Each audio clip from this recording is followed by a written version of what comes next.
Cristiano ajoyib va sizlar birgalikda ajoyib futbolchilar. Oq uyga xush kelibsan. O'g'lim mendan bugun dada kim kelishini bilasizmi deb so'radi.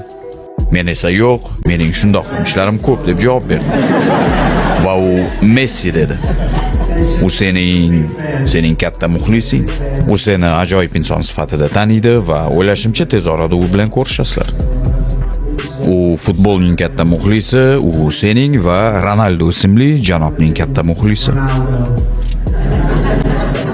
Shunday qilib, Cristiano ajoyib va sizlar birgalikda ajoyib futbolchilar, mana shu sportning ajoyib atletlari sizlar. Hamma sizlar qilayotgan ishlarni yaxshi ko'rishadi va sizlar o'z ishlaringizni ajoyib tarzda qilyapsizlar. Va bugun sizlarni Oq uyda qabul qilish biz uchun katta sharaf. Lekin biz Pele bilan boshlaganmiz. Bilmadim, balki sen Peledan ham yaxshiroqdirsan. O'zi kim yaxshiroq, Pelemi yoki Messi? Mayli, qo'shilaman.